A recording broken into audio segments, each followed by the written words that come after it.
Ketika ada berita di media untuk menjadi dirut BUMN bisa membayar 25 miliar, ini adalah sebuah nilai untuk jual beli jabatan direksi BUMN. Hal ini mengejutkan. Segitu parahnya kah korupsi di BUMN? Kembali pernyataan seperti ini akan menggugah rasa nasionalisme sebagian warga negara yang NKRI. Namun yang mencintai buta pemimpin tertinggi dan yang kagum dengan pejabat serba bisa akan biasa-biasa saja membaca berita tersebut. Sungguh, kalian, wahai warga Wakanda, di mana sih nurani kalian itu? Pandora Papers, BUMN banyak yang bangkrut, ekonomi tidak tumbuh baik, neraca perdagangan minus, tekor dibanding dengan negara Tiongkok yang dipuja-puja. Sumber daya alam habis dikeduk, pejabat berbisnis, APBN tekor 800 triliun di tahun 2022 nanti. Kalian masih berkata kadrun pasti yang anti pemerintah yang paling salah. Segitu gampangnya Anda digeser matanya, bukan melihat kesalahan pejabat penguasa, malah bisa dialihkan dengan buzzer urusan yang salah yang lainnya, yaitu kadrun. Biasa itu di dalam strategi sebuah pemerintahan, punya scapegoat itu biasa, punya pengalihan isu itu biasa. Namun kalau Anda seorang patriotik nasionalis, faham bernegara, tidak akan goyang cara melihat benar dan salahnya. Belum pernah sungguh dalam sejarah Indonesia ada cara bernegara yang sedahsyat saat ini di dalam manipulasi jabatannya untuk cuan pribadi dan kelompoknya, namun tetap bebas pejabatnya untuk melakukannya. Keingat kata Cak Lontong, sesungguhnya saat ini tidak ada pejabat koruptor. Koruptor itu adalah pejabat yang ketangkep korupsi. Kalau tidak ketangkap, ya bukan koruptor dia. Jadi sekarang ini penyalahgunaan jabatan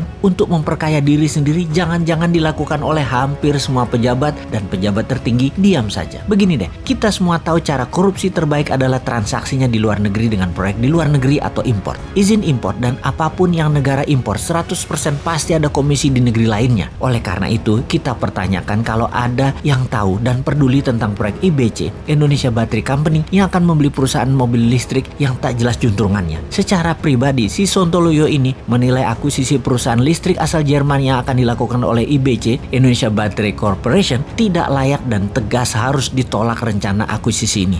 Maaf, siapa juga gue ya? Perusahaan tersebut yakni Street Scooter yang akan diakuisisi oleh Odin Automotive, perusahaan yang didirikan di Luxembourg. Banyak hal yang janggal dengan pembelian senilai 170 juta dolar tersebut, apalagi kalau bertujuan untuk membangun ekosistem kendaraan listrik dalam negeri. Mobil listrik itu banyak pemainnya. Kenapa nggak yang nama besar sekalian? Kalau nama kecil atau nggak jelas, di dalam negeri juga banyak pemainnya. Kasih duit 2,5 triliun, langsung jalan itu perusahaan. Lupa, nggak bisa dimainin harga dan komisinya ya kalau lokal. Oh iya, maaf, lanjut ke luar negeri. Sekali lagi kita bertanya, kenapa mesti beli mobil listrik di Jerman? Apa karena bisa digoreng sahamnya di masa depan? Buat cuan dari papers trading gitu ya rencananya? Sungguh, di dalam pengambilan keputusan, pejabat tidak boleh mengambil keputusan berdasarkan future valuasi. Ini negara, bukan bisnis. Negara jangan berbisnis. Yang untung bukan rakyat, tapi pejabatnya. Kalau pemerintah berbisnis, memang pebisnis berbasis bursa saham yang sering mainan valuasi perusahaan memang sering melakukan bisnis berdasarkan valuasi masa depan atau future valuation. Tetapi mudah-mudahan Pak Menteri yang tindakannya katanya sudah disetujui pejabat tertinggi tersebut, mudah-mudahan pejabat tertingginya paham cara mereka main yang terlihat menguntungkan sesungguhnya hanya di kertas dan jualan kertasnya yang untung. Di dunia nyata atau sektor realnya mah nggak bakal ada apa-apa, apalagi kemanfaatannya buat menyerap tenaga kerja. Jauh panggang dari api. Tapi saya yakinlah semua buat NKRI kok. Bener kan? Kalian kan mau jabat lagi di 2024, harus cantik di etalase medianya walau terlihat wagu videonya di pompa bensin kemarin.